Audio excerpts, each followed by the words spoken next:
Whether you are a comic book fan or a fan of his appearances in the films, if you've heard it once, you've heard it 1,000 times. The Joker, he's crazy. He's insane. But what if that was the biggest lie that Gotham City ever told itself? What if Joker knows exactly what he's doing and how he is hurting people?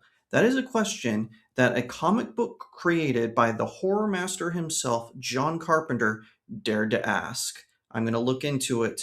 Hi, everyone. My name is Jacob Berry, and this is the StudioJake vidcast.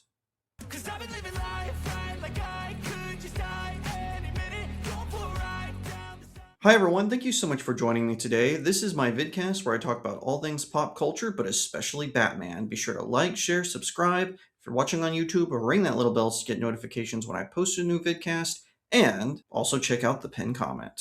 In 2019, it was a very weird year for the Batman. Tom King, who is possibly one of the worst writers to ever take pen to the character, was doing this event where Bane and another dimension version of Thomas Wayne, Bruce Wayne's father, have taken over Gotham City.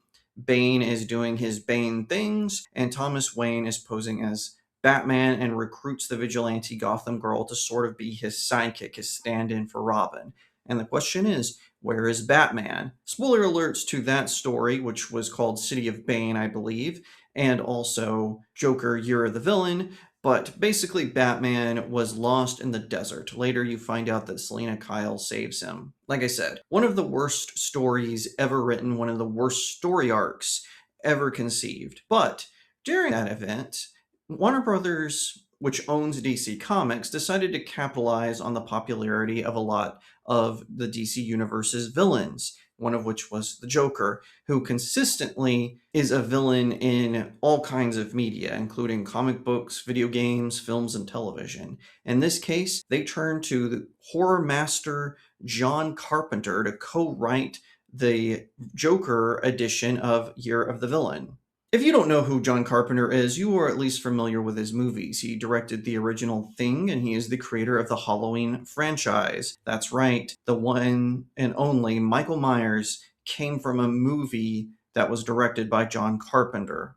Now, he didn't write Year of the Joker alone. Anthony Birch stepped in to help him, no doubt because John Carpenter hadn't written very many comics. Now he has, but not that many. He has also done music. A lot of people don't know that about him. John Carpenter is actually a competent composer as well. But I was very curious when I saw that he would be taking on the Joker. What would that look like? What would someone who is a master of horror do with the Joker? Now, a lot of times when you think horror-themed Joker comics, you might think Arkham Asylum, A Serious House on a Serious Earth, an excellent story, or you might think The Killing Joke, a completely overrated story that ruined the Joker for generations. But John Carpenter decided to not use so much, shall we say, ambivalence or ambiguity about the Joker. He decided to explore the Clown Prince of Crime in a very different way. And Philip Tan, a very talented artist, went right along with him on this journey. So during the City of Bane incident, the Joker escapes once again from Arkham Asylum. But this time, instead of taking over his old gang, Joker decides to go to the lower levels of Arkham Asylum. So not the high security prison that Arkham Asylum has had to become because of Gotham City. He goes down to where basically the regular people who may have committed some petty crime or done something else, but they are actually mentally unwell. They are people who struggle with their mental health. Now, what you quickly find out is that these people kind of idolize the Joker. He is what they cannot be. He wrecks Gotham City in a form of vengeance that they can only wrap their head around. And one of these patients, a man named Jeremy in particular, adores the Joker. He just thinks that he is the best thing that ever could happen. What proceeds is Joker kind of takes a liking to Jeremy, which is a little odd. Because for the simple reason that the Joker doesn't seem to care about anyone, with the single exception of the original Harley Quinn, not the Deadpool knockoff that was created later. I mean, the original Harley Quinn seemed to be the only person he had any sort of inclination toward. But no, he takes a liking to Jeremy, and he forces Jeremy to dress as Robin, and he dresses as Batman. Yeah, that's right. Joker and Jeremy, they dress up as the dynamic duo and go on a crime spree across Gotham City. It is a truly shocking sequence of events that happens. Soon, however, Jeremy becomes disturbed by the Joker. He starts to realize things about him. At first, he was able to sort of excuse his more chaotic antics because he was like, oh, he's just like me. He's mentally troubled. He's mentally ill. He's struggling with his mental health. He just has the courage to act it out. And soon, though, that becomes clear to Jeremy that that's not the case as the Joker grows more and more violent. When Jeremy sort of confronts the Joker about all the violence that is taking place, the Joker gets angry with Jeremy and challenges him. And then he decides to play the ultimate joke on Jeremy by killing his mother, who the Joker blames for Jeremy's mental health. At the apartment, the Joker proceeds to attempt to end the life of Jeremy's mother, but Jeremy steps in, saves his mother, and then starts to beat the Joker. And the whole time the Joker is laughing, saying harder, hit me harder, as Joker seems to be experiencing some sort of catharsis of having Robin, who the second Robin, Jason Todd, was one of the Joker's victims. He seems to be experiencing this hysterical sort of catharsis about being beaten possibly to death by Robin. Jeremy realizes this, and then he comes to a quick realization. The Joker is not mentally unwell. He's just evil. With that, he fakes his own death so then Joker would have no reason to murder his mother, and then the Joker goes back to terrorizing Gotham City. Jeremy and his mother, they somehow manage to escape the city of Bane, and as they leave, it is implied that Jeremy is feeling better, leaving the outskirts of Gotham City in the rearview window. At only 34 pages, that is the shocking story of Joker, Year of the Villain. Philip Tan's artwork is impressive. It is beautiful. He really brings to life the story and the chaos of the events going on around him, and Carpenter and Birch's vision for how the story would progress. It is so impressive. His style is unmatched, and it looks incredible. Just his attention to detail, not just with the characters, but also the backgrounds and even the way action unfolds. And see, this is why I think this story is important, because it really reframes the Joker, his relationship to Gotham City, his relationship to Batman, and also his relationship to just everyday citizens. We don't see the Joker anymore as some sort of criminal victim and whatnot. We see him as he truly is, an evil person who, even if he did not have that fateful incident with Batman on the catwalk where he was dressed up as the Red Hood, he would still be who he is today, just with slightly different gimmicks and maybe not quite as intense. I love the fact that Carpenter and Birch shatter the notion that the Joker is mentally unwell, that if he just got the right amount of treatment, he would be okay. The story explicitly states that the Joker knows exactly what he is doing and chooses evil anyway. And I think that that is really impressive. He's not crazy. He's calculating. He's conscious.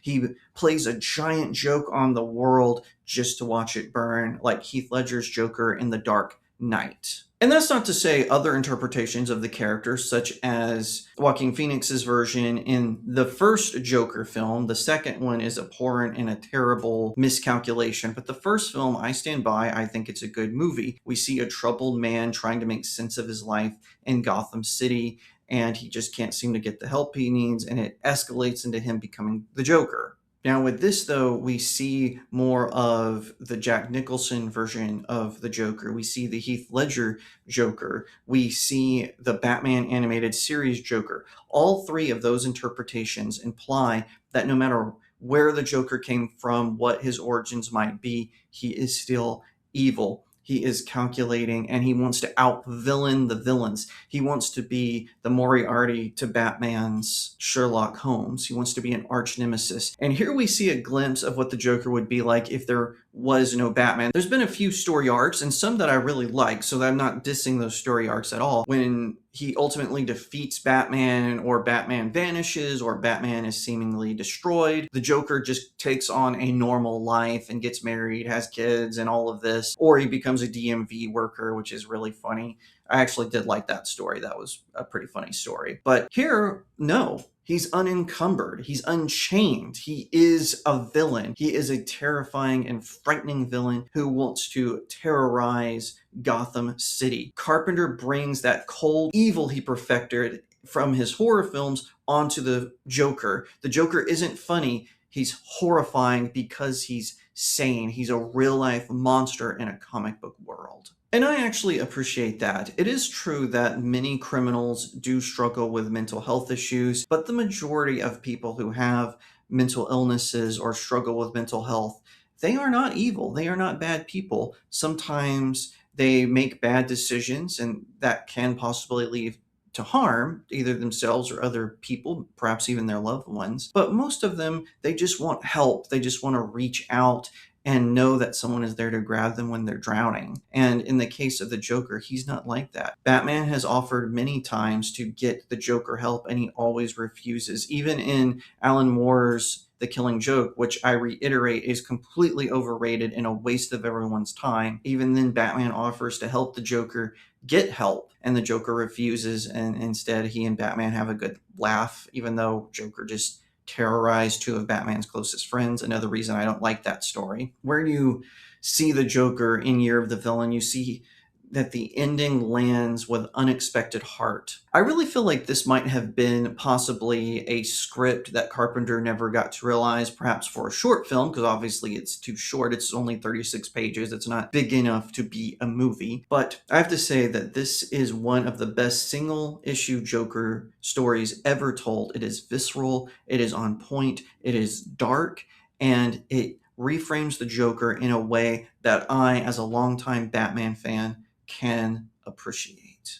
But what do you think? Let me know in the comments section below. Do you disagree with me about The Killing Joke? Do you disagree with me on Arkham Asylum, A Serious House on Serious Earth? Or do you disagree with me about Year of the Villain? Do you not like Carpenter and Birch's interpretation of the Clown Prince of Crime? I would love to hear your thoughts. Please let me know in the comments below. But I have to say, if you only get a one shot this year, ignore all the new stuff that has come out, and get 2019's Joker, Year of the Villain. I really think you will enjoy it. I really think you will have a good time with it. You could probably find it at your local comic book store, on eBay, or even Amazon.